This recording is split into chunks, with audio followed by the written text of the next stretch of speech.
What do you think of all the sports rules? What do you think is the most confusing to fans? What do they Google the most to understand a sports rule? Illegal man downfield. No. In football or any sport? All sports. I can give you the football one if you want. Offsides in hockey. I'm giving you the stuff that I think is difficult. Icing in hockey. Icing, okay. Icing in hockey lands at the top with almost 21,000 average monthly searches. The rule comes into play when a player shoots the puck from their own zone and crosses the opposing team's goal line. The sudden stoppage leaves thousands of casual fans completely mystified. So icing in hockey is confusing. Honestly, offsides in hockey, until you figure out what it means, is pretty damn confusing too. Mm-hmm. What do you think it is for baseball? Balk. Yeah. 17,000 people a month try to figure out what a balk is.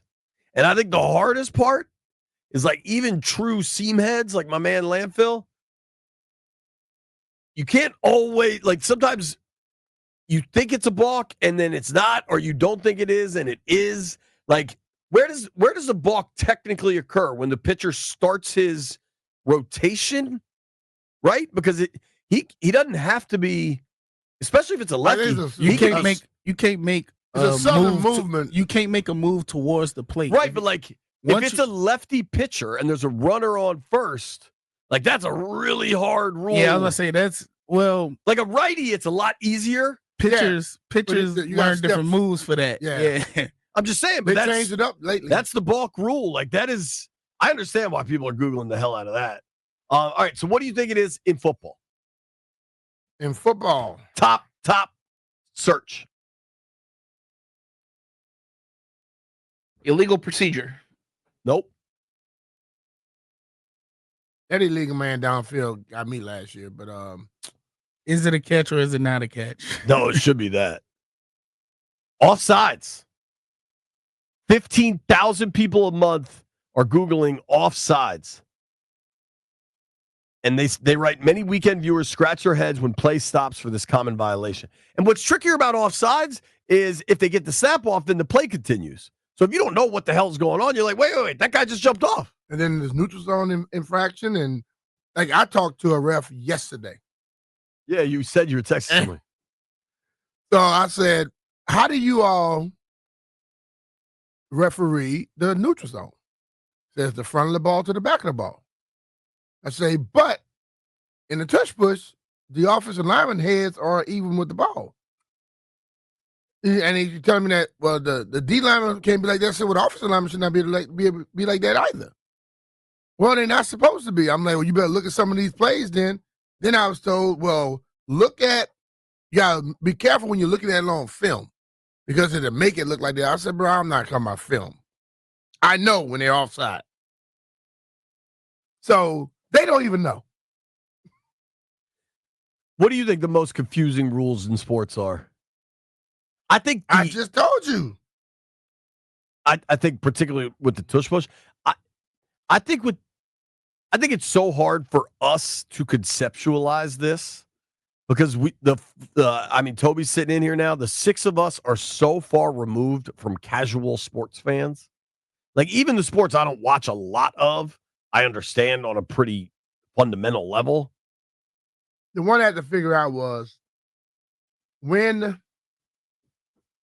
you're watching tennis. In every sport, if it's on the line, you're out. In tennis, if you're on the line, you're in. I also think specific to that with tennis, how they have the challenge system now, and they zoom in with what looks like the video game ball hitting the line. Like I think the incredible growth of challenges and TV replays and stuff, I think for casual fans, I think that drives them away. Like I thought the Pacers last night were really good with their challenges, but I think I like it because it shows you and what it tells me. Sometimes it takes forever. But no. As soon as they see it, they call it. But in our sports, we can see it and they still be wrong. You know what I mean? So why couldn't football tell you if the foot is on the line or not? I don't know why they continue to tell us it's so hard to do that stuff with football. And I know. You know why it's so hard? They're trying you gotta have that little wiggle room. Yeah. But I think this year they're trying for 1st and 10 to be all computer measured out. Rounding this out, apparently golf, if you combine golf searches, that is the most confusing sport for casual fans. Almost 12,000 people a month are Googling handicap as it's related to golf. Yeah. Did I tell you a story about Shep? No. We were at a tournament. We walked up down in Virginia Beach. And the lady said, "What's your handicap?" He said, "I always walk like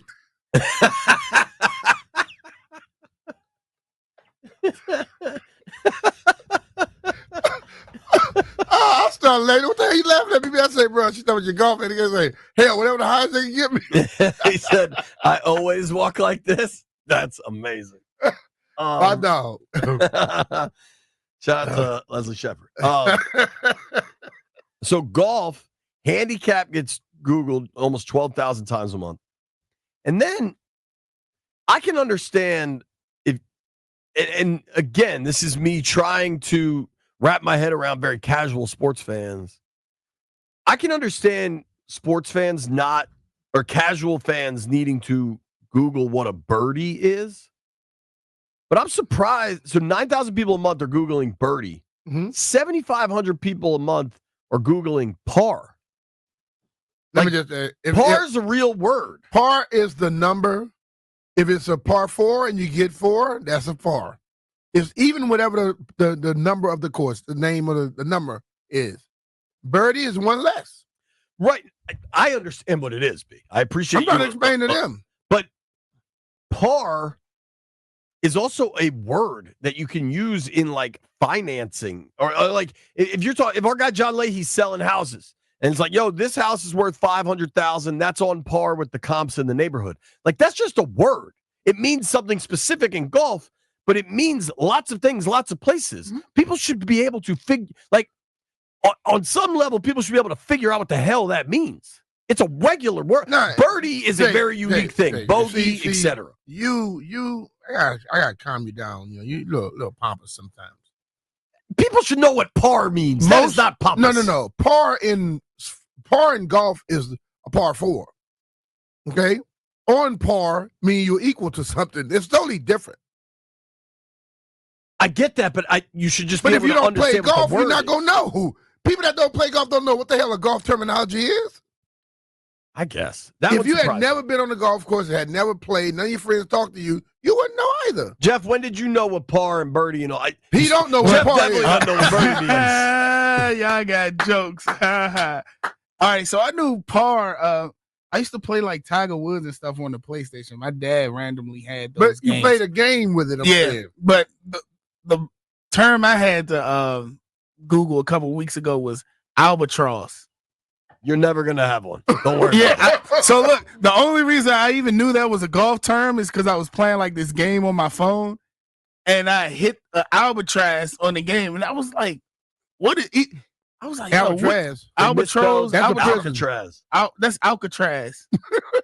Well, but I was like, yo, I didn't even know that was a word. It's still words I don't know. Well, I know what it is. I'm surprised lie isn't one. Because that term was kicking my butt for a minute when I first started playing. Now, that is a good one. You know what's really confusing in golf? Once you like really start to play and know what you're saying, if somebody says, I lay 3, or somebody then asks you, like, how many you lying? Like, that's a weird, tricky situation that sometimes gets a little What's your lie? Right. Man, I'm not lying. I'm telling you the truth. Right. Or what you lying, and then they're like, I see it center right of the cup. And you're like, no, how many strokes, you jerk? Listen, left hand up. Golf vernacular is weird. Like, it's an extremely niche thing. So let's think about golf. If you know the rules of golf, it seems like you cheat at certain moments, certain positions. You don't know the rules of golf, you try to cheat, and you always get caught. Just think about it. Agreed. It's I don't know. That was fun. Are there any other words you can think of out there in sports that are really confusing, you think, for random fans. The whole thing about golf for me is everything you want to get done, you got to do it opposite. Want the ball to go left, you got to swing right. Want to go right, you got to swing left. So, of the top 10 most searched sports terms, icing in hockey, balk in baseball, offsides in football, handicap in golf, which is, I find that kind of interesting because, like, if you're only watching golf, they don't talk about handicaps if you're watching the John Deere Open. Everybody play equal. Yeah, right. Yeah. Now, maybe that's more about, like, I'm going to play. Like, Shep could have Googled it before he went to that tournament in Virginia Beach. Number 5 is safety in football. Number 6 is birdie in golf, 7 par. 8 is blitz. Am I allowed to complain about people not knowing what a blitz is? Everybody don't watch football, dog. Yeah, but dude, blitz is similar. Like, Bruh, I have a blitz, better leg to stand on with this term. Blitz, you can go to what's some place and get you a drink. It's a little drink. But blitz is a is an actual military term of like attacking. Yeah, but I don't think that one should be that hard to figure out in conversation. See, this is the thing. You are a historian. You listen to stuff. You play sports. A lot of people are not historians and don't play sports. I guess. Like we brought Whitney in here the first time for Whitney on Whitney sports. would be great at She this. would know everything about anything that was like current events. But she wouldn't know nothing about sports. If we asked Wendy to define a balk, how do you think that would go? You might get cursed out. All right, so number 9 is an eagle in golf, which I understand that's confusing. This one, the 10th most Googled sports term, Grand Slam. Is pickle one of them? Again, people don't play sports, man. You trying to play hide the pickle, Jeff? What are you talking about? A lot of people pickleball. No, like, you know, in baseball when people say, "Oh, he got in a pickle," but it was a rundown. Yeah, I just would think that doesn't happen frequently enough. I'm just surprised people don't know what a Grand Slam is. Are you sure they're talking about a baseball one? You think they're talking about Denny's breakfast? They could be talking about tennis or golf. That's true. It's 2 different ones. According to Hold on, this, it's a Grand Slam in golf? Yeah, when you win all the majors. What do you think the Grand Slam in tennis is then, Jeff? Bro, I didn't know that was a term in golf. What about tennis? Yeah, I've heard of it in tennis. There's so many games called Grand Slam and all that, but I've never heard that term in golf. So just tell me what it is in tennis then. Isn't it when you win 4 of the major tournaments? Yeah. So wouldn't you just think that's the same thing in golf? No. It is, though. Didn't you just say a lie is not telling the truth and lying in golf is something else? I suppose I did.